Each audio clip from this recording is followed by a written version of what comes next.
So, All right, we're live. Welcome to BaconBits, the debate episode.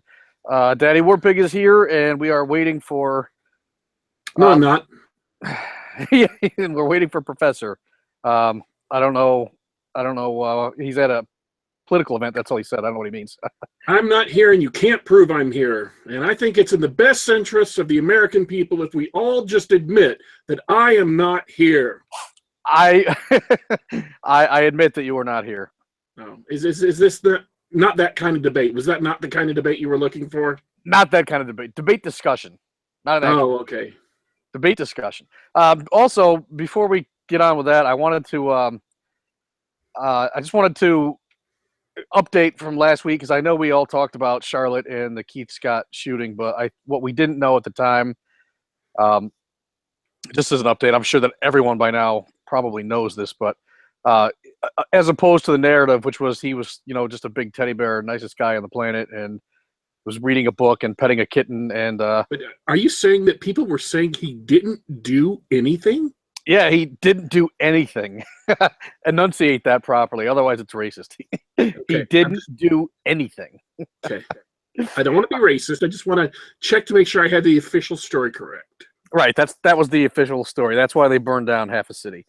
Okay, then more to the story, of course, comes out as inevitably does, and then so we find that in 2015, his wife filed a domestic violence protective order against this guy, specifically in her complaint saying he had a gun and had threatened to kill her several times. To make matters worse, she said that he had also threatened her 8-year-old son. He had kicked her, he had punched her, he had hit the 8-year-old son in the head 3 or more times, and that he always carried a 9mm and often threatened to use it. In addition, in the complaint, she mentioned he does not have a permit because he is a convicted felon. And I don't know, honestly, what that conviction was for, but he was apparently a felon. So that's just more to the story. Typical overreaction. Yep. And at the time of his approaching the police, he had in his hand A book. a stolen firearm. No, I thought it was a book. Nope, it was a stolen firearm. Oh, I thought he was reading Plato or something. And okay, that's here's weird. the thing strange. about liberals, about leftists, that they just don't quite understand. If you pass gun laws banning guns, then police have to enforce those gun laws, and people who break those gun laws have to go to jail even if they're not white. You see, oddly enough, in the real world, people other than white people break the law.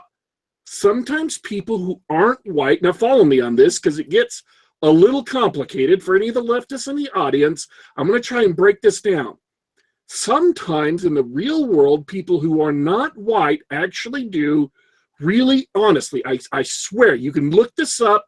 The FBI used to keep a database until 2011 when the Obama administration told them they couldn't anymore. That people who are not white do occasionally break the law. They really do. Just trust me on this. Just take my word for it for right now, okay, until you get a chance to look it up. People who aren't white do break the law. Leftists, trust me. And then the cops have to interact with these people, and then sometimes they have to approach them and arrest them. And if they resist arrest with an illegal firearm pointed directly at a cop's head, they're going to get shot.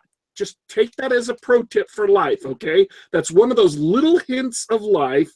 If you have a stolen firearm and pointed at a cop's face, you're probably going to get shot. That's one of those little, probability things, like winning the lottery in Vegas.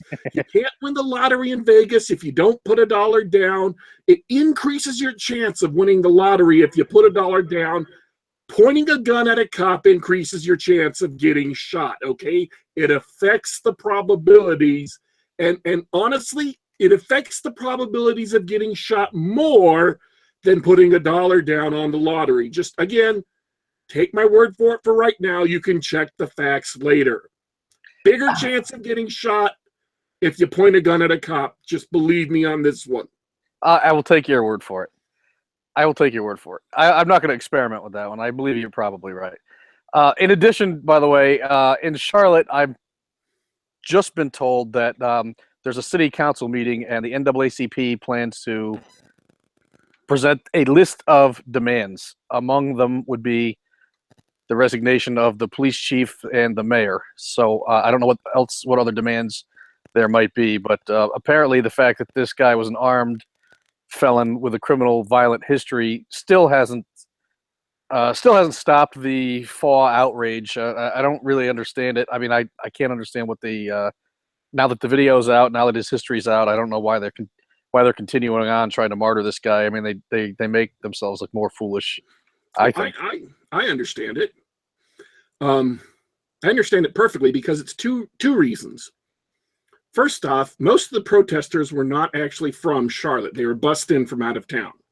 There was a report of people checking on protesters who got arrested. Most of them were from out of town. They were bussed in for the protests. They were paid for by outside groups.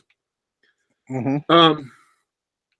All of these protests are about ensuring that the black vote stays on the Democratic reservation for this year and all future years. The angrier black voters are at white people, the more likely they are to vote Democrat, period. Yep, that's true. The more anger and hatred you can gin up between white people and black people, the more likely they are to vote Democrat. Doesn't matter. It's not a matter of logic or reason. The more anger and hatred there are between white people and black people, the more black people feel like they're being threatened, they're being targeted, they're being, singled out for shootings by police, whether it's true or not. The more they feel like that, the more they're going to vote Democrat. Plus, in the case of people, so that's one big reason, is it gets people voting for Democrats as a whole and Hillary in specific.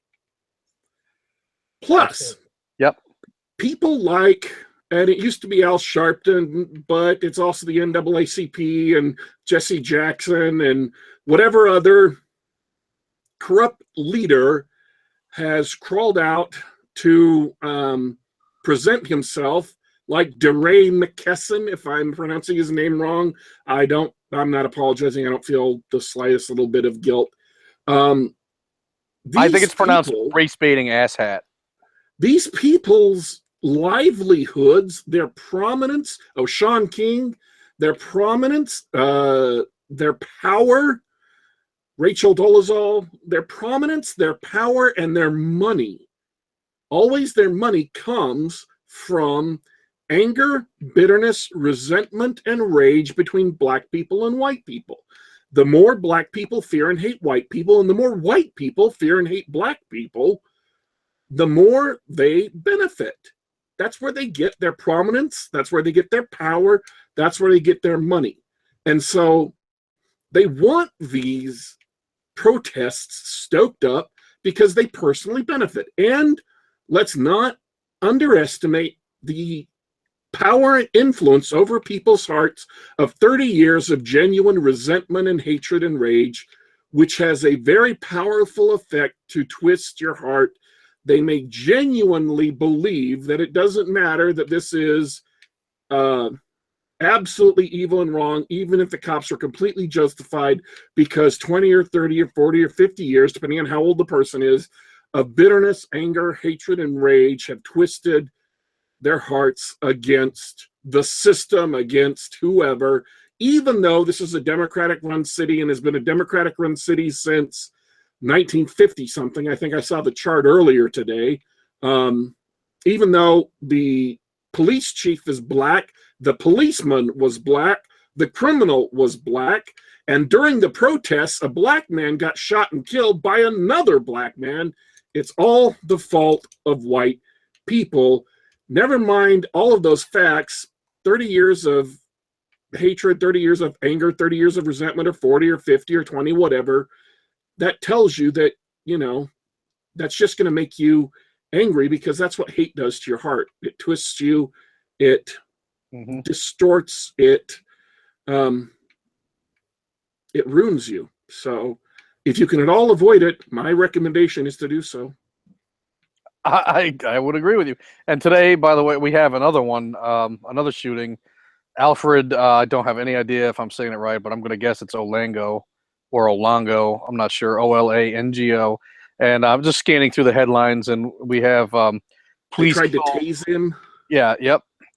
Police kill mentally ill black man seems to be the predominant headline, and all the accompanying outrage here. Now, I don't know all the specifics of this one. I've read a couple of stories, and what I do know for a fact is that he reached into his pocket, and then he assumed a shooting stance, and in that split second, those cops had to make some sort of a decision on whether or not to shoot this guy, and just because he's mentally ill, look, you're responding to a situation as a cop, and the guy's a nutbag.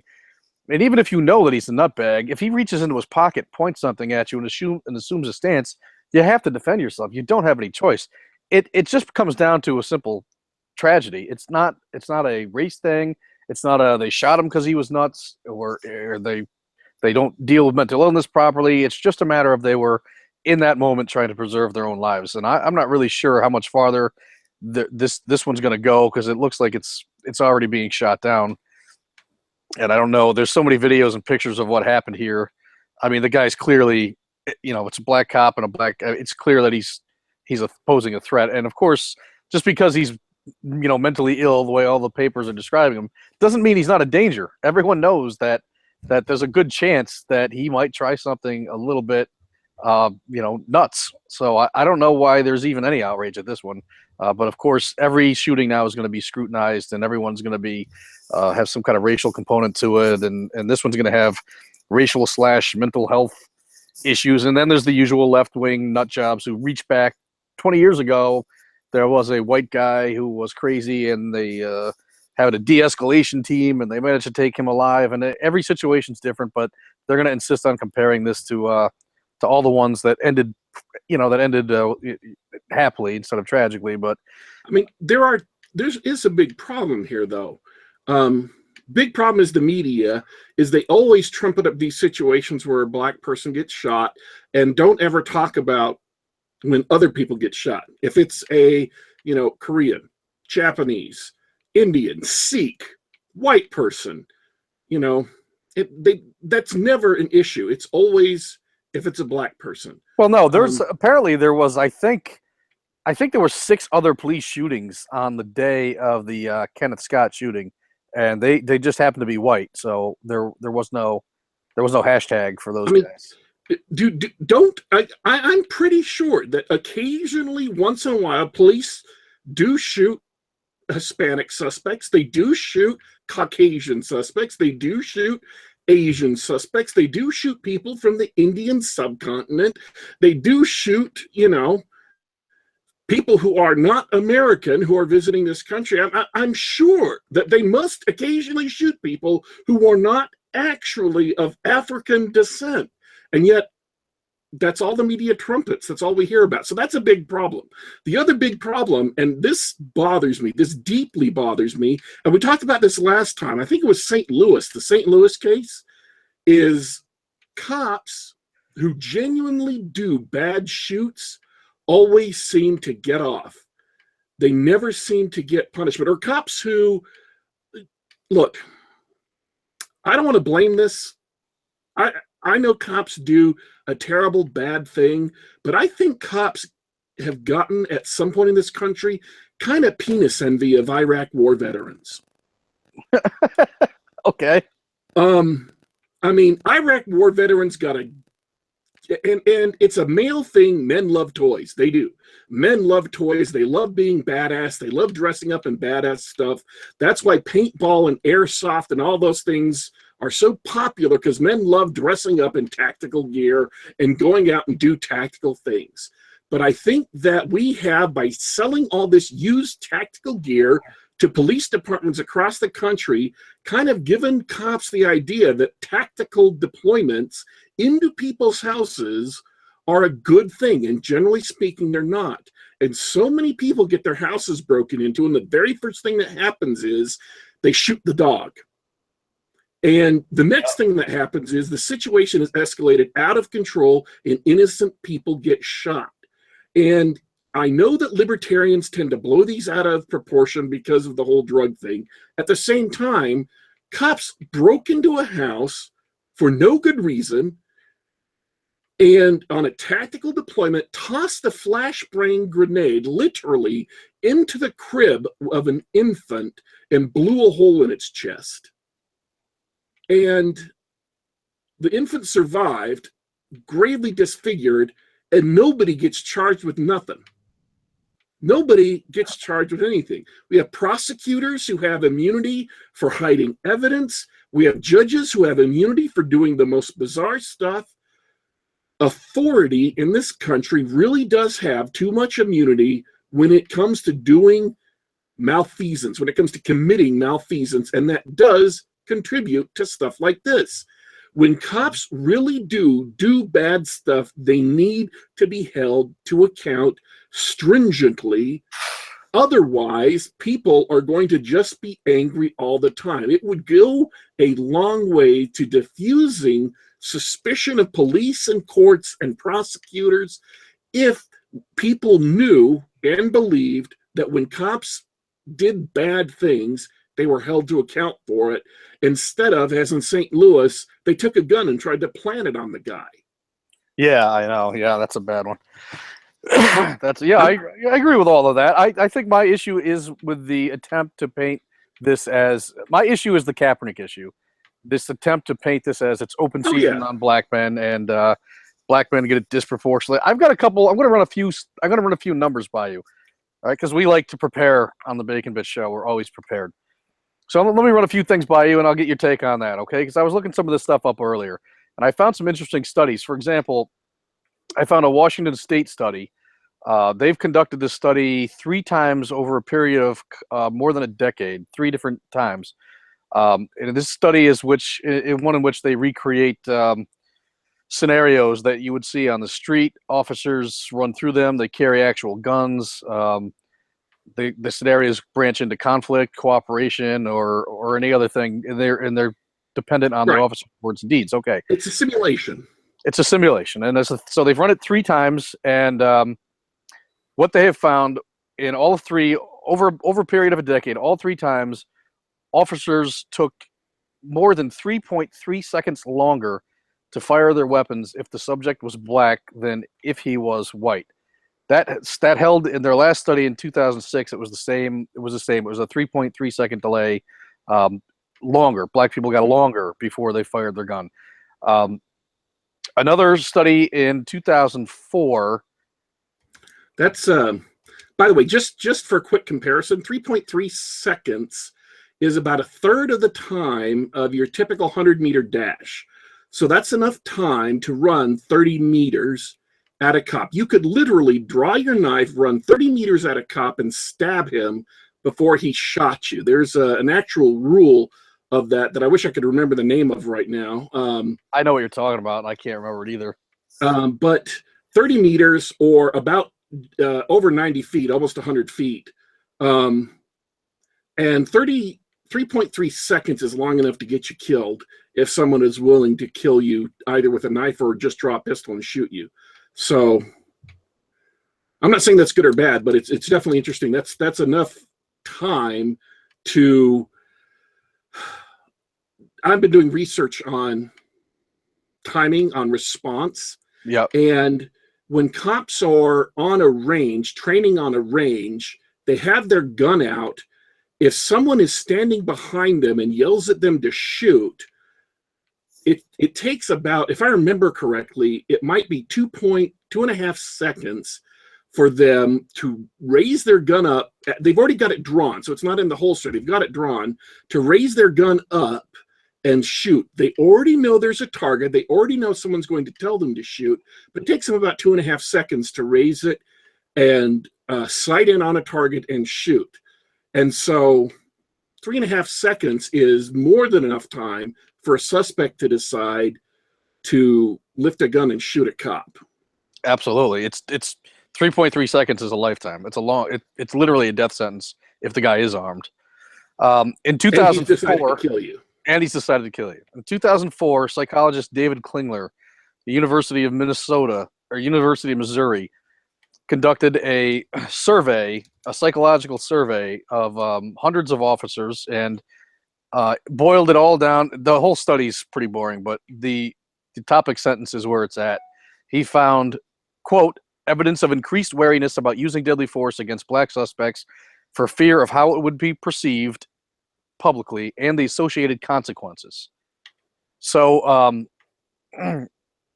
that, I think, is only going to get worse. That study was 2004, so I would think that if they were hesitant over a decade ago, that they're going to be much more so now, and inevitably that hesitation is going to get someone killed, but no one's going to care. There won't be a hashtag for it, but the kind of dragging these guys, tar and feathering these cops, and dragging them through town square every time there's a shooting is going to have some kind of an effect, and it's going to get someone killed. Well, they're wrong someone. We already know what kind of effect it's going to have, and generally speaking, it isn't an effect on cops. It's an effect on the neighborhoods who have young black male criminals in them. I mean, we've already seen murder rates skyrocket in these neighborhoods where we've had these riots over the last year. Places that have been struck by Black Lives Matter riots have seen murder rates skyrocket as the police have just stopped policing as vigorously, and the people who suffer, the people whose lives are being ruined, are black people, are the innocent black people who live in these communities. That's whose lives are being ruined by it. Yes, that's right. Well, consider this. Consider how the media portrays it. Okay, so the Washington Post runs a story, and they are trying to make the case that that the percentage is greater of unarmed black men being shot than is true for unarmed white men. But a deeper dive into the numbers because numbers, they made them say what they wanted them to say. A bigger look into the numbers, the people of the Post considered or labeled unarmed in the black community was sort of literally accurate, but here's some of the cases that they labeled as unarmed. Several of the victims had reportedly tried to grab the officer's gun. Several others had been beating the cop with his own equipment.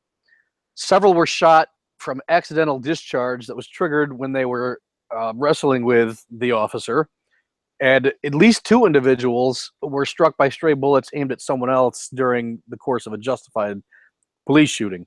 So in this case, according to the Washington Post, if you were trying to grab a cop's gun, you were unarmed. If you were wrestling with the cop and you are shot by accident because the gun discharges, you were unarmed. And if you're hit by a stray bullet, you were literally unarmed but not purposely shot. So those are the kind of cases they're throwing in there to skew those results. That's a clear demonstration of mendacity. That's a clear demonstration of intent to skew the numbers. Absolutely. You have to deliberately exclude or include cases like that. That's just lying. The 2015 Department of Justice, in conjunction with the University of Pennsylvania criminologist Greg Ridgway, determined that black police officers are 5.3 times more likely to fire a gun at a crime scene than cops of any other ethnicity. What do you think about that? Wait, say that again? A study, University of Pennsylvania criminologist Greg Ridgway determined that black cops are 5.3 times more likely to fire a gun at a crime scene than cops of any other nationality. Black cops 5.3 times more likely to pull the trigger. I find that interesting. Have you heard that before? I have not. And in fact, the last 2 shootings that we're up in arms about have been black cops, right? So, I mean, today I think was, and Keith Scott was. Yeah. So that's some interesting numbers. As you can see, I'm trying to unsuccessfully delay a little bit here. I'm hoping to get the professor on for the debate portion of the show, but I don't think it's going to happen. I think we're just going to have to probably get into it. But I don't want to leave that. I don't want to leave that where it is, though, because there are other numbers out there. I would encourage anyone who wants to really look at this to look at it, because the numbers, they just don't show what the Kaepernicks are alleging. And even that idiot who refused to stand for the national anthem, who is in the armed services, at a Pearl Harbor ceremony, she refused to stand. Because she says, America's not free for everyone. This is a woman who is paid by the United States to defend the United States, somehow says that systematic racism is keeping her down. I don't know. Is there a clearer symbol? Is there a clearer sign out there that the United States government does not engage in institutional racism, but then the fact that they pay her a salary and put a uniform on her with a little flag on her arm and make her life possible? Is there any how dumb do you have to be to enlist to protect, and very possibly at the cost of your own life, a nation which you truly believe is evil? Does that make any sense to you, Mr. Warpig? No. And did you read the article, or have you seen it? I have seen a picture of her. I read the caption under it. I didn't read any details about it. Other than that, they can discipline you for things like that in the military, and are, in fact, disciplining the person in question. Right, good, and I hope they do. But my point was, if you want to research these numbers, they don't back up the assertion that there's a open season on black people, and the things that Kaepernick and this chick are doing are doing more harm than good, and I think causing far more young, angry black Americans than there really needs to be, and doing them a disservice. And so I just wanted to get into it one more time. And I know we've done it before, and unless there's another city that burns down, I'm probably not going to address this one again. But like I said last week, Kaepernick's going to schools now and helping these kids sit during the national anthem. And I don't know who he thinks he's helping, but personally, it makes me sick. It makes me sick that he's doing it. It makes me sick that he's spreading this nonsense to children, that he's convincing them. He's convincing young black children that there's a bullseye on them when there isn't, that they should be angry when they shouldn't.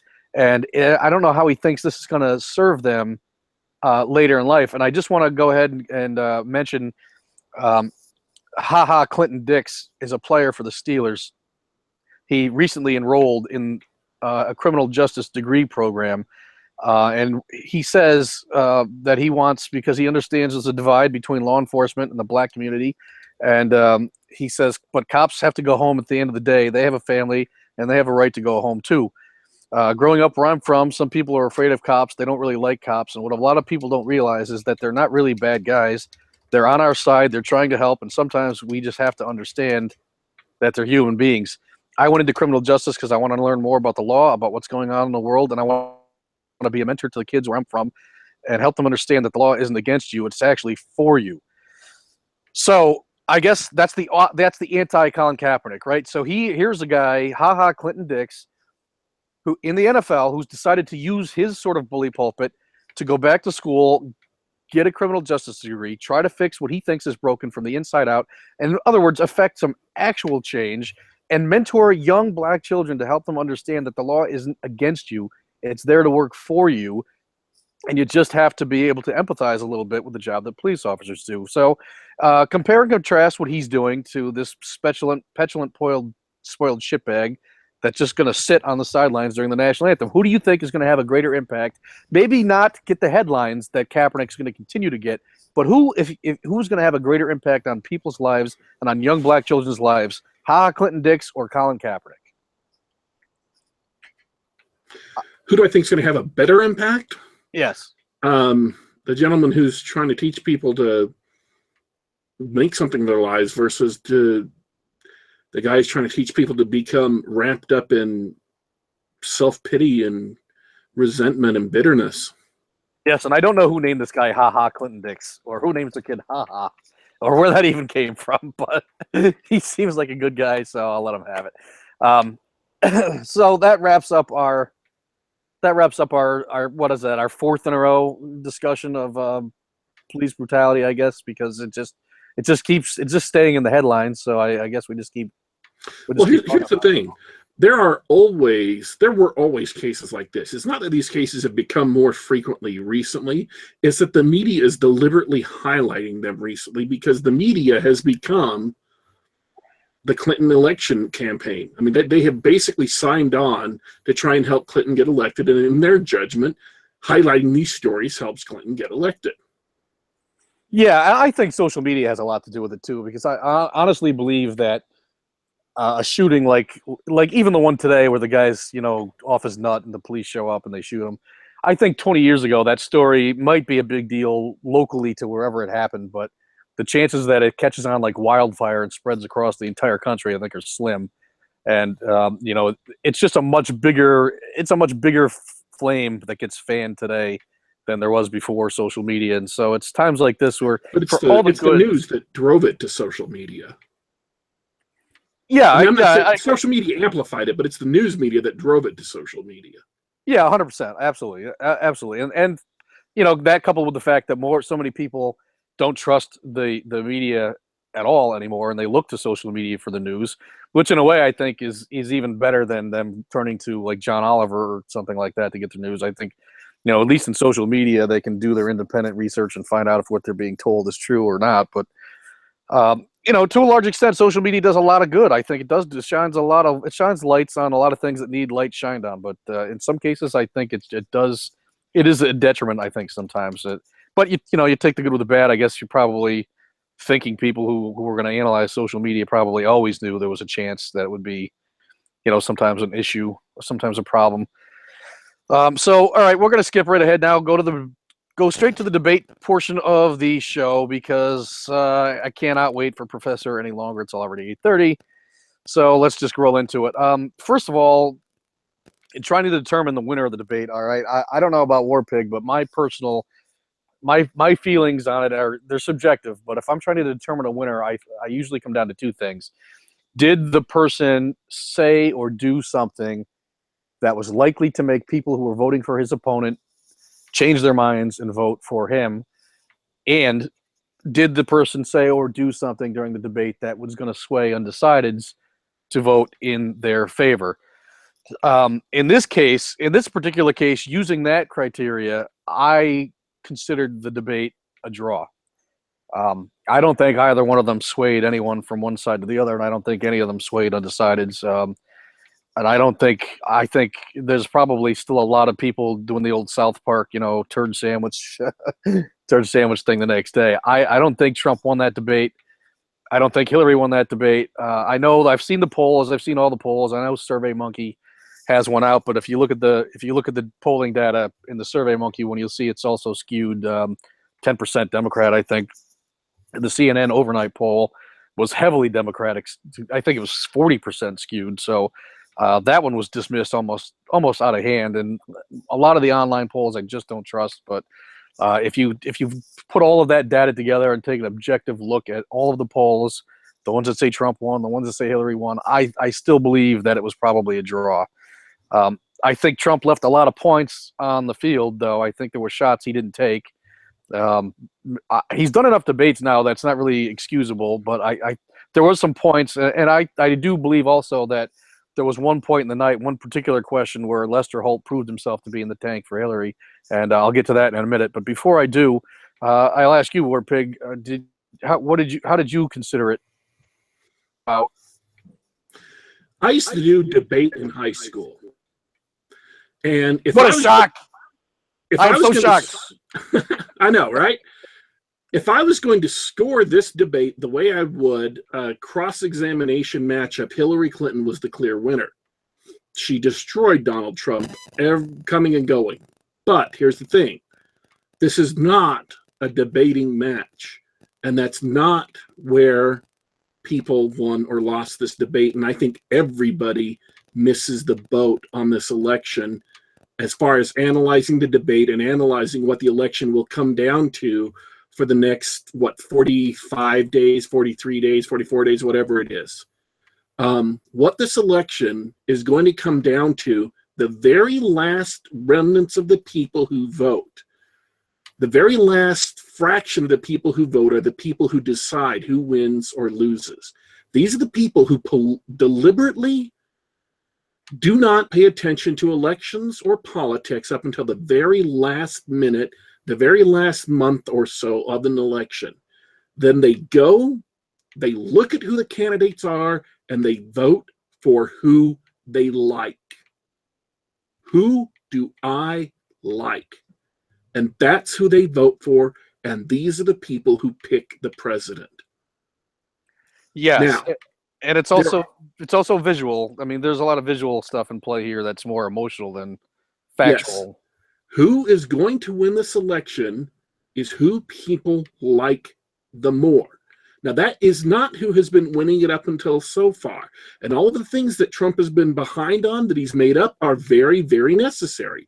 And if he hadn't been making up all this ground to where he's almost equal to Hillary, he would have been screwed. He would have been absolutely massacred. But he has made them up. And when it comes down to the wire, what people saw last night was a nasty, snippy, smug, condescending, arrogant bitch. Yes. Versus a likable, confident, no-nonsense guy. Now, I'm not saying, I don't actually necessarily buy that about Trump, but that's what he came across as. Nothing that either of them said about the facts mattered at all. Nothing about what either of them said about positions or fat shaming or birtherism mattered at all. It did. All that You're mattered is that 84 million people tuned into the debate, watched for half an hour, and of course, you ask them afterwards, people aren't going to realize this. They're not going to tell pollsters, oh yeah, I'm voting for the person I like more. No, they're going to tell people, oh, I'm voting for the person on this particular issue or that particular issue, because that's what they believe. That's their thinking. But that's not what regular people vote on. It's just not. They vote for who they like and who Trump is far more likable. He's far more charismatic. And Hillary simply cannot make that up. She is openly contemptuous of Trump. She is openly contemptuous of average people. She is openly contemptuous because she thinks she's smarter. She thinks she's better. She thinks she was better prepared. She had all these facts prepared. And she thinks that she didn't have to do anything, that she won, and that she has put this election away. And she is outraged that she isn't 50 points ahead. Yeah, and I want to examine that a little bit more because what you said about Hillary and her smug, smirk, condescending laugh, I think is probably the most important thing to come out of that debate. And I'll tell you why. First of all, she's mean. People think she's mean. She's a witch. She's not likable, and someone tried to coach her up. That's clear. And that weird, creepy smile, it came off at times smug. Other times it came off as condescending. And at all times, it came off like a robot trying to pretend it's people. It just wasn't right. It wasn't natural, and it was off-putting. Nobody's going to like her. Nobody's going to like her. It's not going to happen. Even the people who vote for her don't like her. When I see her behave like this, the first thing that came to my mind was the 1960 Kennedy-Nixon debate. Yes. Right? Because what happened in that debate was that there was a very wide split on the perception of who won that debate among the general public. And what it came down to was that people who listened on the radio felt like Nixon had won that debate. But people who watched it on television, they thought Kennedy had won that debate. And there's a number of reasons out there. Nixon had a cold. He was feverish and was sweating a little bit. Kennedy's just naturally charismatic. And there's also like a conspiracy theory that someone in Kennedy's camp cranked up the heat in the studio to make Nixon sweat even more. But if you wanted to refused makeup, so he looked bad under the lights. Yeah, there's all kinds of stuff like that. But what I think the most important lesson from that debate is that much like food, people are eating it with their eyes. And it isn't all factual. There's an emotional component to it. And there's an instinctive component to watching a debate. And that's, I think, where Hillary failed. And if this debate was, if you had a blind survey somewhere and people just listened to it as opposed to watching it, I think you'd get very different poll results than what you got. I think I think Hillary might have won by a larger margin if people hadn't been able to see that creepy-eyed smile on her face. But if she's going to carry that on through the rest of the debates, I think that she's going to have serious problems. But yeah, go ahead. I don't think she can be coached out of it, and because I don't think she can change who she is. Plus, here's the other thing: Hillary really is gargantuanly sick, and they had to pump her full of uppers to get her in shape to get out on stage for 90 minutes to function, and even then, she was barely functioning. The problem with Hillary Clinton, what's going to cost her this election, is that she can't pass the Turing test. And trust me on this. You're going to have to trust me on this. When you are so sick that you can barely function, you can get out there and do a good job and do a good performance, but you don't have enough excess energy to pretend to be anything other than who you really are. And who Hillary Clinton really is a smug, condescending, snippy, entitled wench. She thinks that she deserves to win. She thinks that she's entitled to be president, and it pisses her off that this, fill in whatever negative opinions or pejoratives about Trump you want to throw out that she believes. She thinks he's stupid. She thinks he's classless. She thinks he's a bore. She thinks he's whatever. I don't know what she necessarily believes about Trump, but she's pissed off that she has to treat these debates seriously because she thinks she should have already been made queen by acclamation. She thinks this election should be an afterthought. Yeah, I agree, and it's all over her face. I mean, her image is bad. I don't think when they review it, like you said, I don't think she can be coached out of it. Either she's sick. I think she's both sick and horribly unlikable, and I don't know that there's any long-term answer for it other than she has to continue to. If she were 100% healthy, she might be able to hide it well enough during the debates to fake it. She'll never be as good at faking it as Bill was, but she might be able to fake it well enough to get through the debates. But she's not well enough to fake it during the debates. She just has to write it out. And so who she actually is coming through enough that people are going to see it and they're going to hate her for it.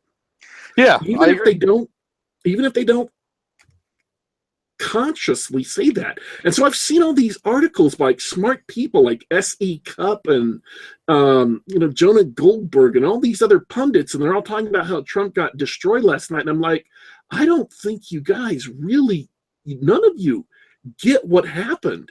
Last night convinced me personally that what happened is that if Trump can pull this off in the next two debates, even if all of the pundits and Washington people and politicians, and even if Trump's own team thinks he lost the debates, he's probably going to be president. I am convinced now that absent some disaster, Trump is probably going to be president. I agree with you. I agree with you 100%. I think it may be close. It may be really close. But I think he's probably going to be president. I think you're probably right, and I also think that there is a real possibility that there's oftentimes an effect where people are afraid to say who they're rooting for because they want to they don't want to be ostracized or criticized or they're embarrassed, and I think that's going to show up more strongly here in this election than probably it ever has. And you know what? It's going to show up in weird places. It's going to show up in New York. It's going to show up in parts of California. There's going to be people who you never thought would vote for him that are going to go into that booth and come out and say, yeah, I just pulled the Clinton lever, but they didn't. And, it's definitely a curious election, but I think you're right. I 2 weeks ago, I said I couldn't call it. I wasn't sure. I don't think there's any way now. I think it's his to lose now. And, barring, like you said, something catastrophic like a horrible debate performance or some kind of bimbo eruption like a la Bill Clinton used to have, but I just can't see it. Now, I will say this: I was a little bit disappointed in Trump's performance in a couple of ways. First of all, I think he left some points on the field because there were shots that he didn't take that he should have taken, and he let her get away with a few too many things. And I'll give you an example. I think the worst thing he let Hillary Clinton get away with is taking a shot and saying, "Oh, here we go. He's just going back to the old trickle-down economics." Yeah, trickle-down economics caused the economic disaster of 2008, 2009. I'm like, wait a minute. Reagan wasn't president in 2008 and 2009. Was he? Did I miss that? Was Reagan president? Right. No, he wasn't. And you know what? He should have known she was going to go there because he's been comparing himself, or trying to, laughably, I think, comparing himself to Reagan. And I knew she was going to go there right from the start. He should have known that, and he should have done some research. And for people who don't know, who don't bother, looking this stuff up, trickle-down economics was also, it was called Reaganomics also. It was the opposite of Keynesian economics. It was supply side economics. There's a lot of names for it, right? If you watched, oh come on, the movie, The Laffer Curve, they talk about it in class. Some DOO economics, voodoo economics. Yes, voodoo economics. I remember that's the most famous 80s movie ever. Wall Street? No. It's I'm so sick. I'm so sick tonight. I'm sorry, guys. I'm way off my game. Well, you'll think of it. Ferris Bueller's Day Off. Oh, okay. There you go. There you go.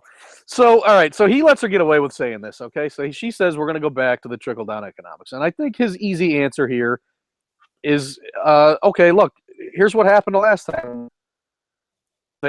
Somebody just tweeted it to you. Here's what happened the last time we had a liberal in charge, right? And we had 13% inflation. We had mortgage rates that were I believe in the 20%, somewhere around 20%. We had gas lines, and we had to create something called the misery index to measure how shitty Carter was. This is what he inherited. Okay, misery index is inflation plus employment. It was at a 45-year high when he came into office. We had to invent. This is how badly the last time we had a true tax and spend liberal in office, we had to invent a fucking misery index. This is the nation that Ronald Reagan inherited. This is the nation that he decided, he was going to go with his thinking on the supply side economics. Of course, one of the things that happened under Reagan was that, and for those of you who didn't live through it, pardon me, but I've had to rebut this stuff so many times that it's basically just off the top of my head. One of the things that happened under Reagan was that he twice set a record for the amount of, yes, there were tax cut rates. Okay, there was the famous what do you call it? Kemp-Roth 30% income tax cut. But after that, twice under Reagan, he set new records for the amount of money that came into the Treasury. Revenue to the Treasury, taxes collected, money the government had to spend, was twice a record under Ronald Reagan. Not less after the tax cuts, but a record, more. They collected more money after the tax cuts. So it wasn't like he cut taxes and then there was no money for schools or the poor or anything else. The IRS physically, literally took more money in after those tax cuts. Do you remember that, Warpig? The revenue in inflation-adjusted dollars between when the Kemp-Roth tax cuts went into effect and 1991 doubled. That is from a table in the New York Times. Aha. Okay, and there you go. What else happened? What else happened after the Kemp-Roth tax cuts? The Dow Industrial surged to 800. The market rocketed for. So I'm looking at this one stat. The market surged for 18 consecutive years. From 800, the Dow rose to 10,000, creating $20 trillion in new wealth and industries. Today, the Dow would have to climb to 100,000 by 2020 to match that performance. Think about that for a second. So that's Reagan's legacy, okay? 25 million new jobs, $20 trillion more flowing into the economy, record amounts of money flowing into the Treasury, and this is taking over a country with 20% inflation rate and a misery index and gas lines. That was Reagan's legacy. So don't let her, if she says, oh, he wants to go back to trickle-down economics, and he says, yes, I want to go back to record job growth, soaring stock markets, and record amounts of money into the Treasury. That's all he had to say. A modicum of preparation on that issue, and he could have scored major points when she pulled that out. And he could have said, well, she wants to go back to the tax and spend policies of Jimmy Carter, which is why we needed trickle-down economics in the first place. It was very simple.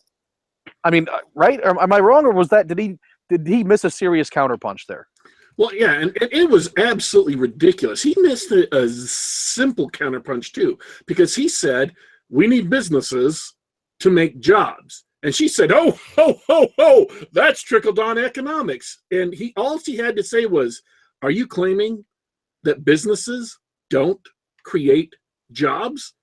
Where do jobs come from then, Secretary Clinton? The jobs fairy? Yeah. Very simple. If businesses don't create jobs, where the hell do jobs come from?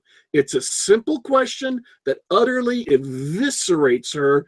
You don't have to explain anything. I'm not saying that explaining it is bad.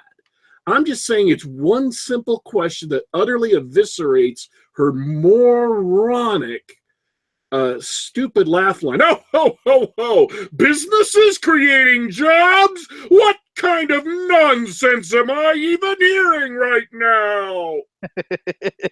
Hey, how about this? 75 by the end of the 1980s, 75% of industrialized nations had sharply lowered tax rates. Why? Why, Daddy Warpig?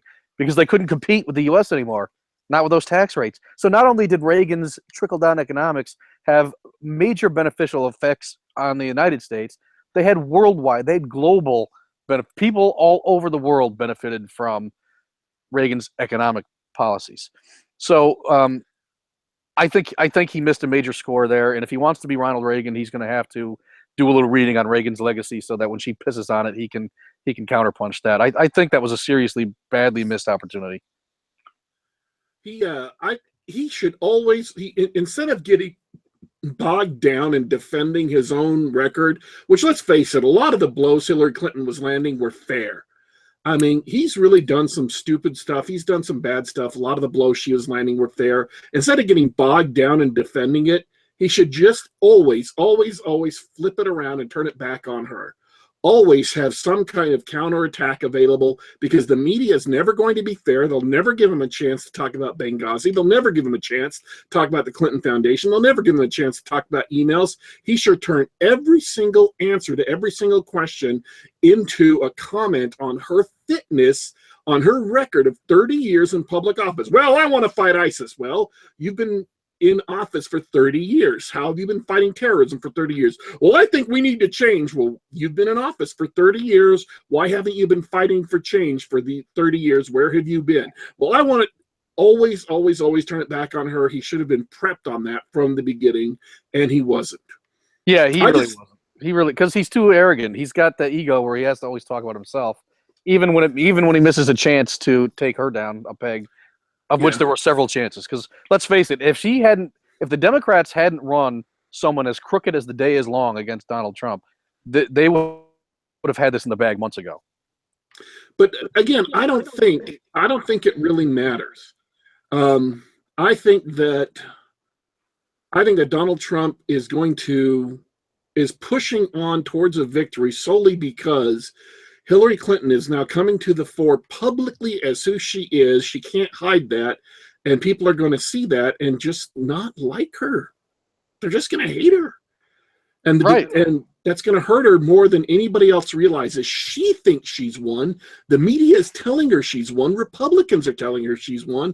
It's just going to make her cockier and more arrogant for the next debate. I want to mention one thing, though, because this is brilliant, this is beautiful, and this is so 2016. So what did we have for the first big thing of 2016? Hillary Clinton's first big offensive in the war of 2016 was a declaring war against a cartoon frog. and the Anti-Defamation League has jumped on board with her. Pepe is now a hate symbol. And the second big thing in their war against Donald Trump was a war against white supremacist rainbow Skittles.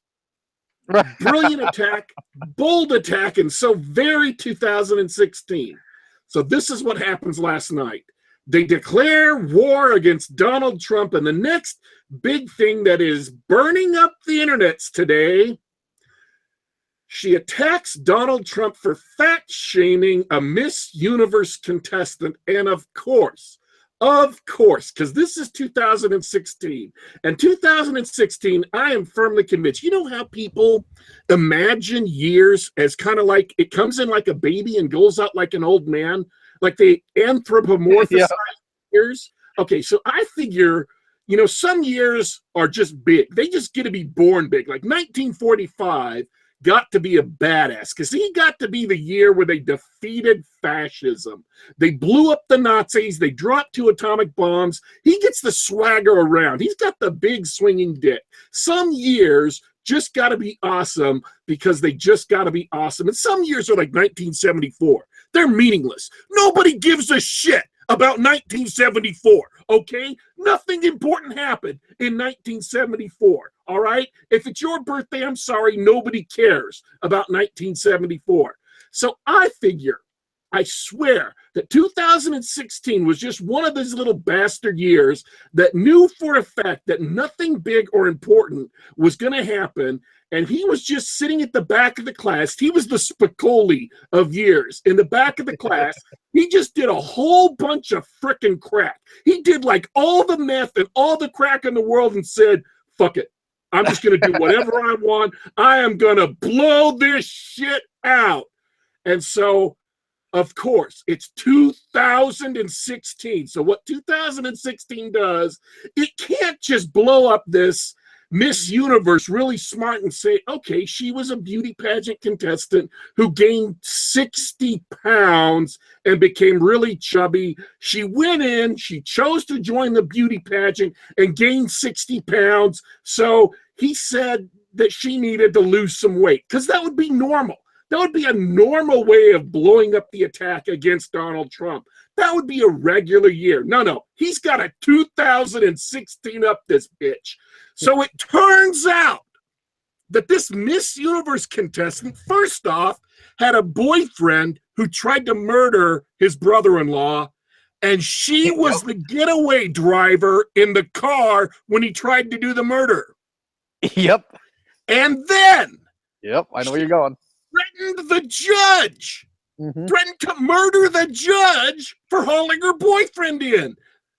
And then she goes and gets in foreign language Playboy. So she's in foreign language Playboy. Hillary Clinton, proud of this person, has pictures of her with her brand new passport. She just became a citizen in May of 2016. I am not making this up. She's a citizen now. This Machado chick, she's a citizen. This former Miss Universe, a citizen, May 2016. Foreign language Playboy, but that's not enough for 2016. It's puffing on its joint. It says, screw it. She also did hardcore anal porn. Yep. And that's not it. That's not the end. She's the girlfriend of a drug lord. Yep. She had the illegitimate child of a drug lord. And at the christening of the illegitimate child of the drug lord, the entire upper echelon, the man himself, the godfather of this entire drug cartel came to the christening. Yep. It isn't enough to blow this up in Hillary Clinton's face. 2016 had to blow it up in the most spectacular, bizarre, batshit insane fashion ever seen, ever, in any presidential campaign.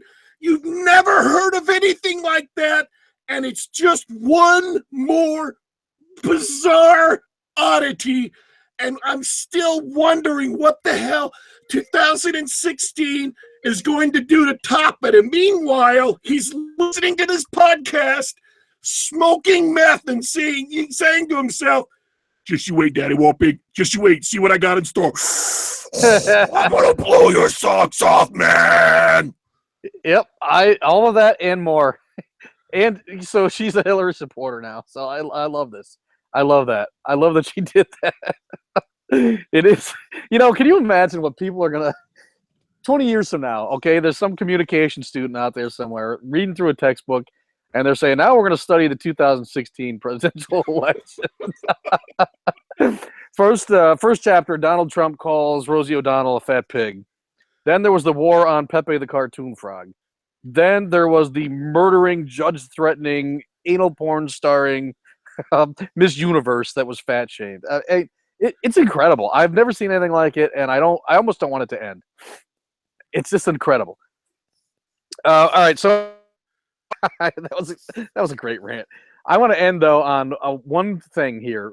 There was one question in the debate, I think, where Lester Holt or whoever his handlers are showed their true colors, and it was at the very end. For years, many years, and especially in this debate, Democrats and Republicans alike have been using a phrase and saying my opponent doesn't look presidential. Yeah.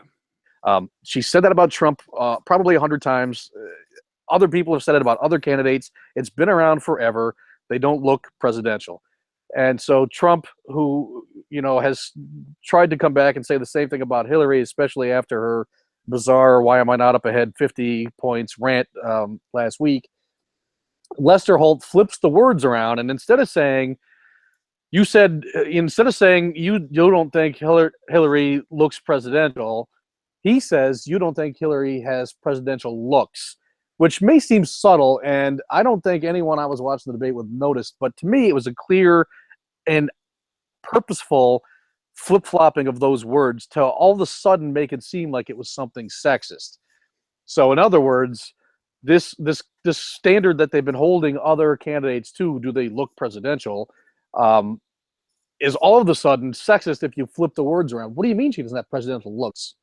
What should a woman look like wants to be president? That I know for a fact, and I don't care if it was on purpose. It was on purpose, and they tried to play the sexism card on Donald Trump. And to me, it was the one question in the entire debate that really, really, really stood up and made it known that they were in the tag for Hillary Clinton. Did you notice that? Yeah, there were a couple of different things, but that one definitely was a big one. So that was I tweeted that earlier, and I said there was one question I think that really proved beyond a shadow of any doubt that they were in the tag, and that was definitely it. And it was pretty obvious. I'm not sure why it's not a bigger deal, or why no one else. I haven't seen anyone else pick up on it or write about it. I have seen plenty of articles about that thing. There was something in the back of her shirt. Again, I'm not into conspiracies, but unless those pictures are shopped, there's something in there. I don't know what it is. I don't know if it's a medical device or listening device, but something was in there. But and plus, Holt did silence the crowd when they tried to cheer for Trump, and then he let it go 3 other times when they cheered for Hillary. So, in the entire debate, there was no Benghazi. Lester Holt didn't bring up the emails. Trump did, and Holt almost coached Hillary at that point. Do you want to, don't you want to respond to the 33,000 email, the point that Mr. Trump just brought up, when it was clear that she was going to kind of let it go through the wayside. So, that's it. I think that is the I think that's the nail in the coffin for Lester Holt, if you ask me. I think the evidence is in, and he was definitely in the tank. I don't know. Did you feel that way? Oh yeah, absolutely. The debate was very, very biased. But the thing is, all it did was gave Hillary permission to be exactly as smug and arrogant as she really is. It didn't actually help her at all. It may have helped her win on points if we were scoring this like it was a regular debate, but nobody is scoring it like it was a regular debate. Regular people, real people, actual voters who are going to go out and vote for whoever gets elected aren't scoring it like they were a regular debate, which is why I don't care. That's not what's important. It is going to further damage the reputation of the media, but it's not helping Hillary Clinton, which is fine with me. I don't think there's much they can do to help Hillary Clinton. Hillary Clinton's biggest impediment in the race right now is the fact that she's Hillary Clinton. Yeah, I agree. She can't pass the Turing test. That's her problem. She's just too robotic. All right, so I guess I got some work I got to do, so we're gonna have to wrap this up. But we did a solid hour. Me and Warpig held our own with no Professor Nick, and I thought we did a pretty decent show. What do you think, Warpig? Put this one in the what does Limbaugh call it? Put this one in the golden vault. Sure. I think we're done. We had an excellent Warpig rant, and we talked about cartoon frogs and anal porn. So I don't know what else you want really out of a show than that. So spread this one around. All right. I couldn't believe that. I could not believe that when I ran across today. I'm like, I have never in my entire life ever seen a presidential candidate's attack blow up that fast, that spectacularly, and that bizarrely. Of course it blew up like that. It's 2016. Why wouldn't it? It's insane.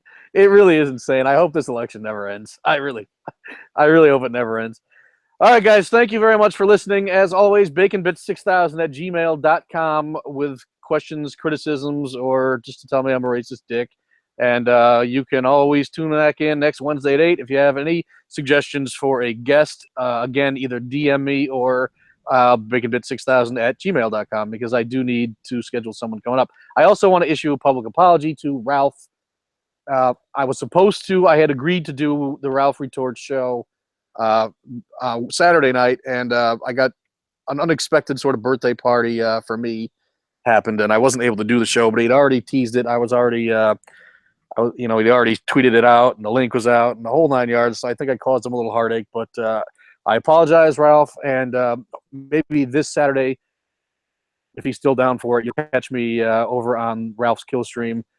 So if you want to hear more bacon, you can catch me on the Kill Stream.